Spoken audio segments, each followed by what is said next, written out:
You're listening to PatchBay on tymkrs. Welcome to PatchBay, a conversational podcast all about audio equipment, music, audio engineering, recording, music production, live sound, video game music sometime. That's been, seems like it's a topic that keeps coming back up, Shane. It has been, yeah. I mean, I'm enjoying it though. From everybody has gathered, haven't got into it as much as I'd like. So yeah, I'm quite enjoying having the game audio discussions as well as some of the research I've been doing lately. So what's been up, dude? Well, basically, this week has been very, very busy.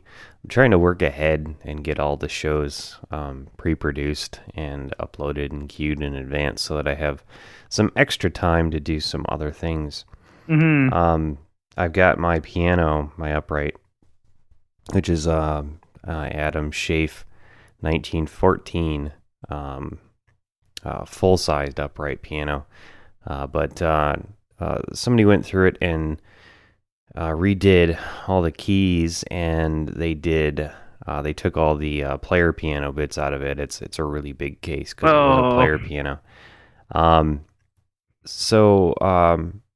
It's got some issues, like the soundboard is cracked, and it still has all the original hammers and felt and all that sort of stuff on the inside. But this year, it's actually gotten to the point where it's not really playable because of humidity. It's pushed and pulled the keys in the bed enough to the side that some of them are sticking. Oh, that's never fun. Pianos really suffer from that too. Well, any acoustic instrument will suffer from the changes in the weather and stuff like that. But they tend to really. There's the few times I've recorded real pianos. They tend to, even over the course of a week, they'll tend to go quite out of tune compared to the way they were in the first place. And if you're moving them and stuff like that, it's definitely interesting. It sucks that the keys are sticking together though. That's a lot of work.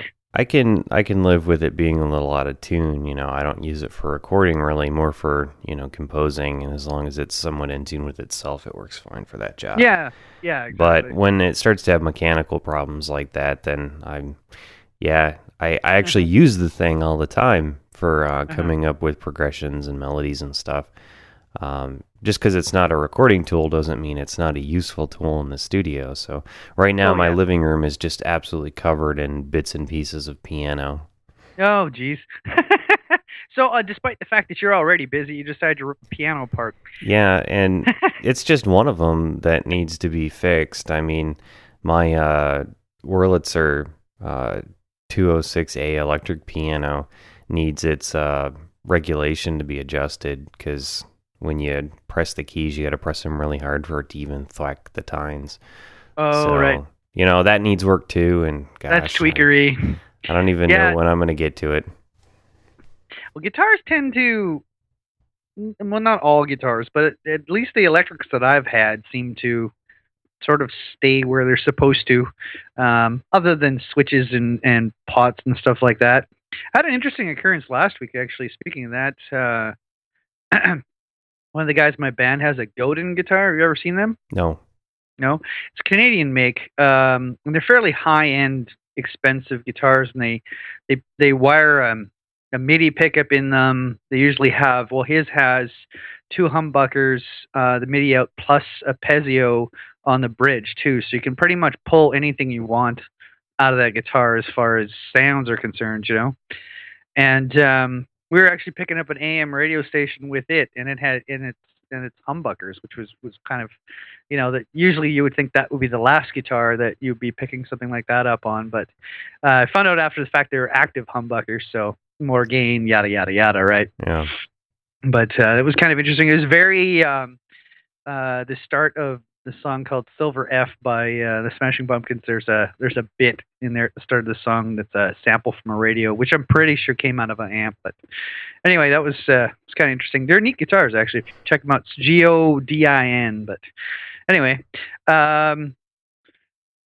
so I was going to talk about that little guitar thing that I did, but this week while I was recording. But were you still wanting to discuss the piano? I really haven't got into it enough to have much to talk about. It's just been a disassembly so far, and I've got one of the listeners to many of our shows, Dino from hackaweek.com, I think is his website, donated this epic piano repair book last year, and it's just been sitting on the piano since, waiting for me to have time to actually start ripping into the thing and redoing stuff. So I think I've got a few tools that I'm gonna have to order. Yeah, there are specific tools for that. Yeah, I've already got the hide glue and stuff, so it's not gonna be too bad. But there's some tools I don't have that I'm gonna need. I was going to ask, this book, is it just how to repair pianos, as in just pianos, or how to repair the specific piano that you have? Pianos in general. In general, okay. Yeah. That's cool. That's it's nice to have a starting point. You know what I mean? Yeah, and it's the kind of book where everybody that I've ever talked to has pointed at that as like the go-to for this kind of thing. So I think I'll be in good hands with it. We'll see. That reminds me of the Yamaha Live Sound Engineer book. That seems to be the book that most live sound guys, at least everybody I've talked to, has at least read that one and then sort of thrown that out and went their own way. But at least had read that one anyway. It's something along that lines, the Live Sound Engineer Handbook. It's kind of interesting stuff. Anyway, so this week I was tracking some guitars with a heavy metal band.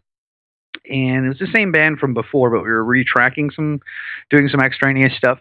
And the guy had brought in I think it was a 4x12 Marshall valve state head sort of situation. And I don't know if you ever really mic'd a 4x12 before. I don't think so, no. What I've read often is that you should try and pick a speaker instead of like miking all four or miking two of them, just from phase issues and stuff like that. So that's what I've always kind of gone with, was sort of put my head close to the amp and decide which speaker I was going to mic, and usually go for my I have 2 or 3 different variations on a miking technique that I use for guitar amps. Yeah, that makes sense, because with more than one sound source at different physical lengths from the microphone, you can get into comb filter sort of stuff. Well, yeah, I mean, and no two 57s are made the same, and no two speakers are made the same. I mean, you know, maybe certain speakers are more beat up than other ones, or whatever the case is, right? You're never going to get exactly the same tone out of it. So that's why I've always kind of gone with, as far as micing's concerned. Maybe you want it stereo, let's track it twice, kind of. You know what I mean? Or use 2 different mics and pan them hard or whatever. So I did the usual thing that I did, and then I also, it was an open back or half open back, and so I did the old speaker in the back, reverse the phase, or mic in the back, reverse the phase thing, which I didn't end up keeping. But yeah, because that would create comb filter, definitely. Oh, well, no, but I mean, if it's phase reversed, then it's... Even with it phase reversed, because the distances from the speaker are different. Oh, this is true. When you put the waves over the top of each other, you get this filter that is applied and then not, and then applied and then not. You can use it for some really cool effects, actually. Yeah, exactly. I didn't end up using it anyway, but because it just sounded bad. Well, no, it was actually, what the case was, I was going to just either use that or use the ones in the front, not both. So, and compared to the ones in the front, I liked the ones in the front better. But gotcha. So anyway, long story short, Les Paul through Marshall, L thick, like super duper ridiculously thick. But at the time, and this is where sometimes, even if you're going with your gut, it doesn't always work out. I thought it sounded fine, like it was cutting, but there was meat and yada yada yada. Upon the listen the next day, there was not really enough bite in mid range to, like, it's still a heavy tune, but it needed, you know, some more, if you've got a humbucker going through a 4x12, it's going to be thick, right? But depending on the amp settings and stuff like that, you can't always EQ that in after the fact, if you're missing it, without really sacrificing something else. So what we ended up doing, are you following me? Yeah. Yeah. So what we ended up doing was retracking. It was just a rhythm part, but what we ended up doing was retracking the rhythm part through my Fender Super Champ, and just on a sort of a more brighter, still thick sort of metal kind of distortion, but a little bit brighter, and using a different. The guy was still using his guitar, but different pickup. I think he was using the bridge or something like that. Played the exact same riffs, the whole 9 yards, and then in the mix ended up using like the beefy one I had a problem with, but just this new track just to accentuate that higher end that was missing on the original track. So it worked out actually quite well. Kind of a different way of doing things, Yeah, it makes sense though. Well, it's problem solving. Yeah, I mean, rather than trying to EQ it to get what you want, you just create another copy through a different signal chain and layer them, and you can turn it up or down to, say how much of that you want to affect it. Yeah, it was really like the tone control feel to it, right? Like it, and oftentimes in the studio, some engineers will record the DI signal for insurance policies to do stuff like that. And then reamp. Yeah, and every time I've reamped it, it's never quite right. But this way, at least it was another version of the guy playing, but it wasn't the 64 rhythm guitar parts doing the same thing. It was just solving a problem. And I'm sure you could do that with specific drums if you wanted to. Maybe not a whole kit and a whole playing, but obviously with digital technology you could just take a snapshot and paste it kind of. But yeah, I have done some of that kind of stuff in the past, and thankfully the guy was cool with it, and it made a huge difference in the overall. It just had enough bite, because sometimes, a lot of times with really heavy music like that, there's so much stuff occupying the low end that it can be really difficult to get any kind of the production feel out of it, Yeah, and when you get into those low mids and upper bass frequencies, basically music genres that try to take heavy advantage of that area almost shoot themselves in the foot, because the human ear isn't very good, nor is our recording technology, honestly, very good at having more than one thing going on in that space at the same time.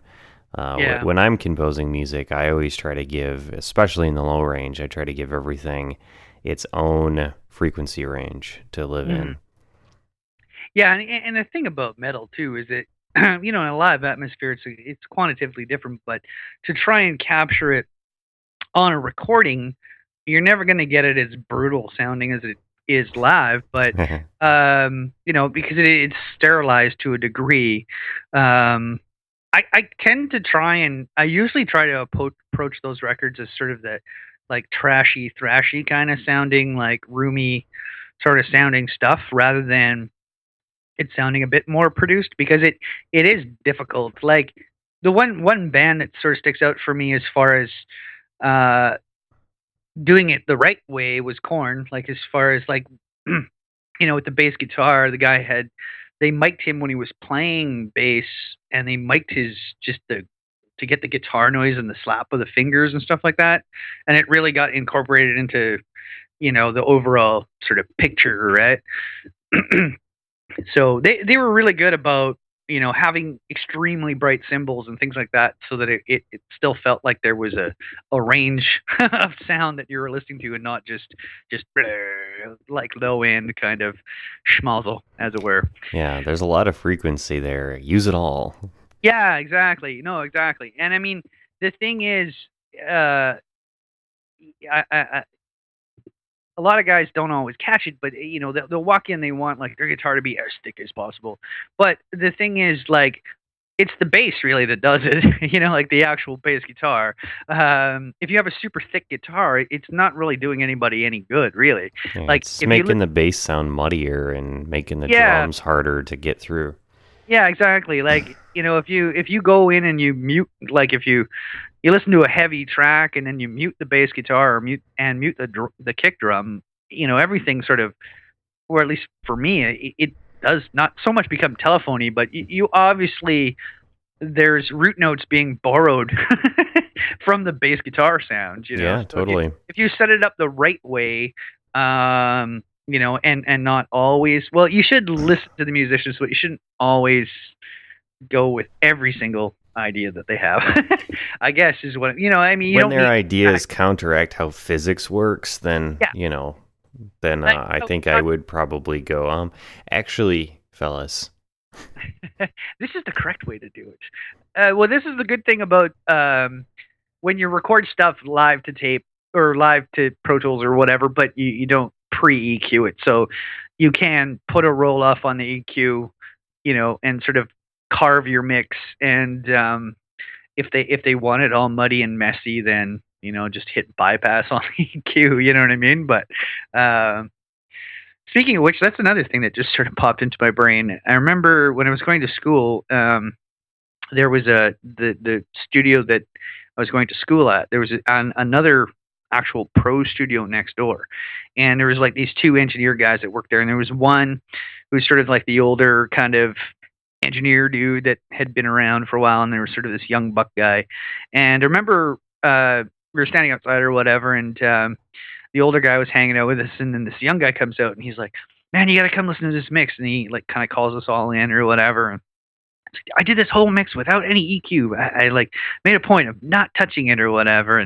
And the old guy, he sort of says to him, he's like, "Well, yeah, it's a good mix, but had the whole reason of not using any EQ, that's a cool thing. But I mean, if you listen to it, like really listen to it, there's elements that could still use a little bit of it. You know what I mean?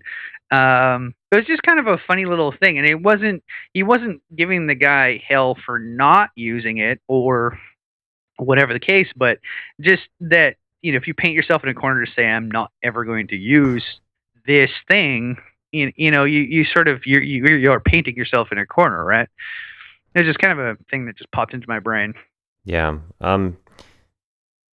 One thing that I find is extremely useful, even if an instrument is not necessarily sitting in the exact space that you want, using EQs or filters especially, bandpass filters, high-pass filters, low-pass filters, to get it exactly where you want it is one of the most powerful tools for making it so that you can have more elements there doing their job and absolutely not interfering with one another. You can pick out and hear every single piece of it clearly.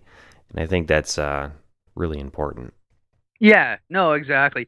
And speaking to that, more often than not, I'm not usually reaching for parametric. I mean, I do, but I tend to sort of do not broad as in lots of EQ or a lot of dB of adjustments, but I tend to sort of stick with roll-offs and the and the bell curve kind of EQs.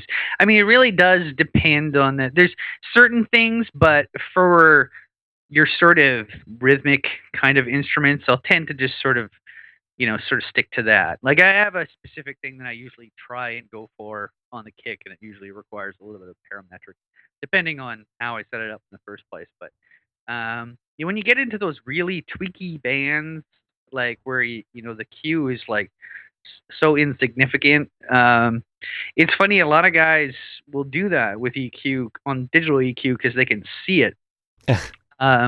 Visually see what they're doing. And because we watch music, we don't listen. Yeah, but like I grew up on a console, and the cues on those things a lot of the times were like preset, and on some of the Mackie boards it was a huge sweep. Like if you added high end, you're adding high end. Like, it wasn't like a light version of it. On that Soundcraft I have at work, it has a variable low and high shelving, which is and variable roll off, which is really slick. But if you actually took a snapshot of what you were doing on a console EQ and actually looked at it graphically, it would probably freak out a lot of guys, because a lot of the times these guys, and what I've found is they go a lot less than what it would actually be if they were using a, like if you took a snapshot of what they would do on an EQ on a console. But it's just me, I guess. I don't know, but yeah, it mixing and looking at something is never a smart idea. Yeah. And using presets either, it's not normally. It's a good starting point, but I think it depends on who you are. Yeah. If especially those of us who grew up on analog consoles, we had to learn to use our ears above our eyes first. Yeah. So they're already trained up. So when you give us a tool where we can actually see it, yeah, a lot of us are, wise enough to adjust it until our ears like it, and then look at the curve and remember that curve for later, right? Yeah. Rather than looking at the curve and letting that make the decision up front.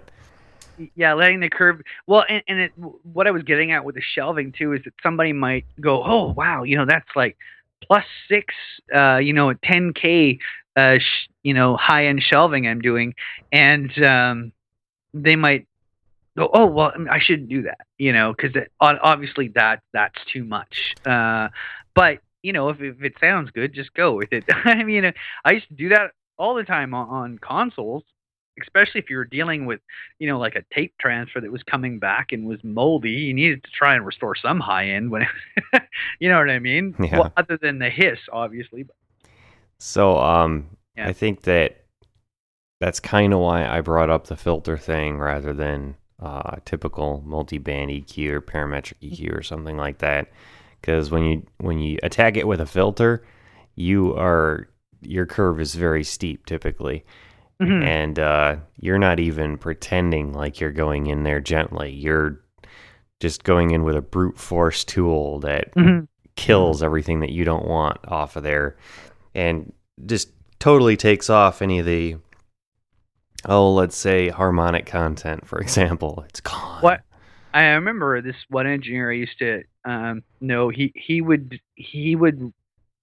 really prescribed to the idea of slotting, which basically he'd roll off any information that wasn't really needed on a lot of sources.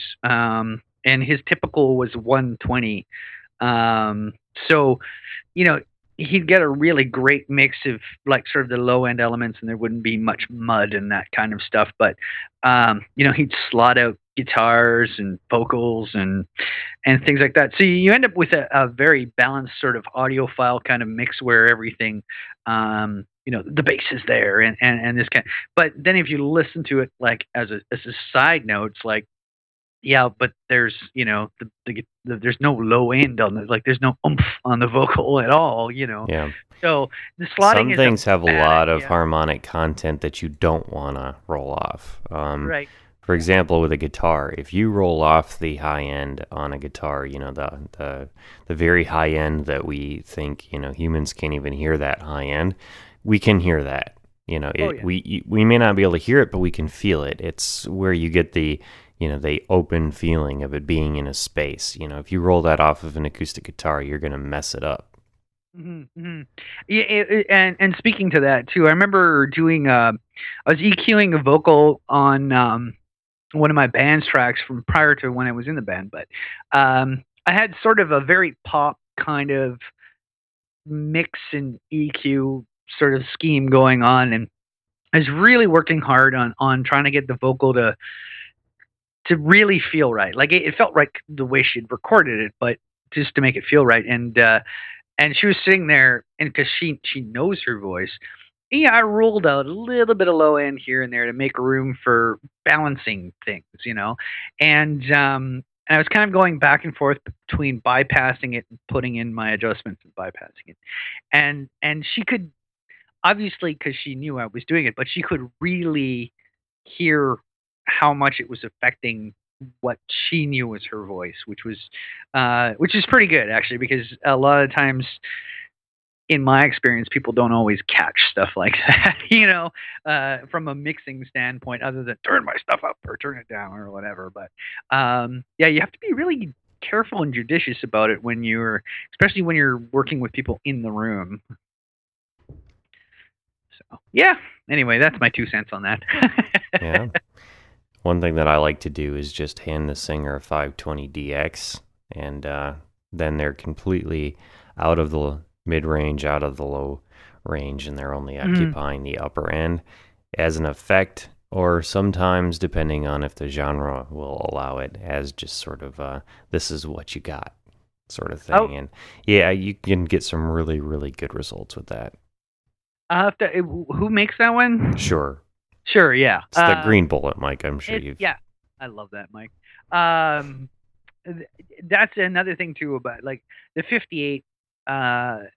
It's pretty well genius for anything, other than something that's got to be very intricate and classical sounding. And I don't know how many times I've tracked with a 58 in the room, and it, ended up being the actual vocal.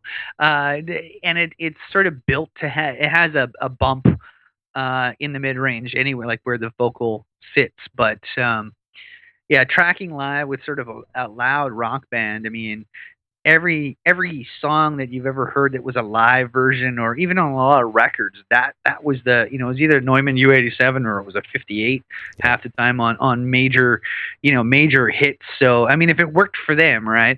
So I always try to set it up to have it just in case. And and a lot of the times, well, we've talked about this before too, but a lot of times the first vocal take is the golden one anyway, as long as the band got through it fine. So yeah, it's kind of interesting. I was going to ask you, have you ever seen one of those reflection filters that they put behind the microphone to create sort of a semi... Yeah. I haven't actually used one, and I've heard mixed results as to it being comb filtering, and they seem to be very popular with like hip hop cats and stuff like that. And I guess Beats, making a booth in the closet kind of a thing, but which drives me mental. Anyway, I was just wondering if you had worked with any of those. Yeah, you're getting into phase relationship stuff on the reflection, and I mean that's if you take the time to push it and pull it farther away and get it really dialed in for the effect that you want, I suppose it might be useful. Yeah.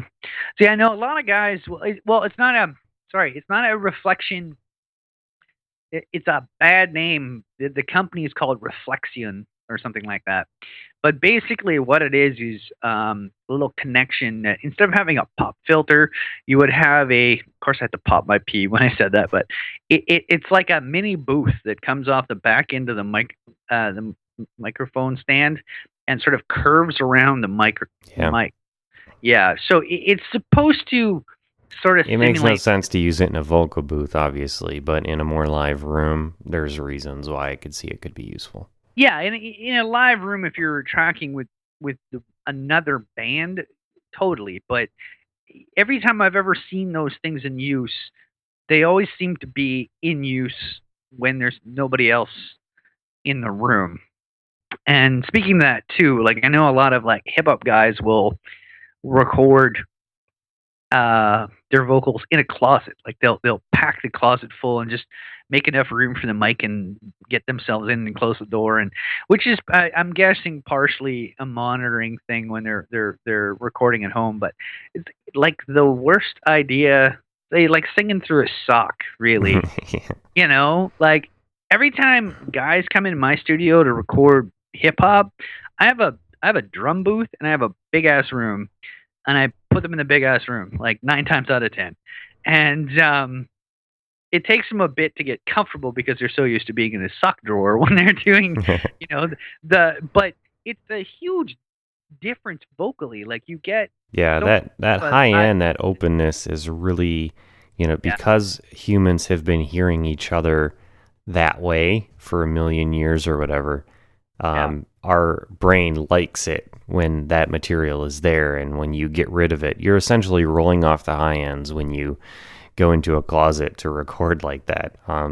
You're taking away all of the room noise, and we like the room noise. The human brain likes it. And the snap of the room, like I've done stuff where I'll track vocals, like verses in one room and choruses in the other room, and vice versa. But getting back to the closet sock drawer thing, not only will these guys record one take, but they'll do 3 or 4 doubles on a vocal, and they end up with this muddy, over the top of the mic sort of situation that ends up happening. Like, that's what it ends up sounding like, is because there's no room. It's just so extremely direct. Have you ever read much about Bruce Sweden? Nope. No, he's the guy that produced a reasonable amount of Michael Jackson's records, and maybe. Yeah. He looks like he might be from the Ozarks. Like, he's sort of this hick-looking kind of dude. He's a genius of an engineer. Did he have a tape-op interview like 3-4 episodes or 3-4 editions back? Probably, yeah.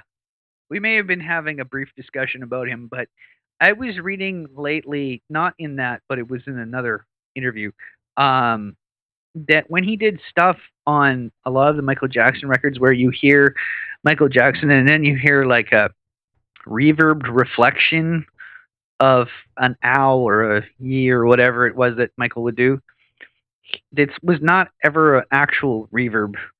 He would record Michael singing a verse 2 feet away from the microphone, 4 feet, 8 feet, 16 feet away to actually pick up the reflections on purpose. Yeah. To create natural reverb, which is obviously, when you have a big budget, you can get away with that. But he did that stuff on purpose, and you can hear it. Like, it's a double, but it's not a double, because Michael was so good that he'd hit that same pitch every time, kind of thing. But yeah, he actually recorded it to make it sound like reverb, but not actually digitally created, apparently, which is fairly genius, thinking all that kind of stuff out. I just always thought it was kind of interesting. It's a trick worth remembering, actually. So Yeah. We're basically out of time, but there was 2 things that I wanted to mention before we finished up here. One, if you guys haven't tried this, if you got a mic pointing at the front of a cab and you have one pointing at the back, listen to it in the monitors while somebody is playing, and then moved the one behind the cabinet away. Like, while they're playing, move it away. And you will hear the frequency banding changing in the comb filter effect that you get from those 2 microphones. Yeah. I have actually done that before. You can tune it. It's really cool. I mean, you may not use it, but just do it once, because it's really cool to hear. It's a lot of fun. And if, for that matter, we were talking about reamping, you could always reamp something into an amp just to dick around with that. Like, record, something through a DI and then just have it on a loop so that you can sit there with headphones and move the mic, Yep.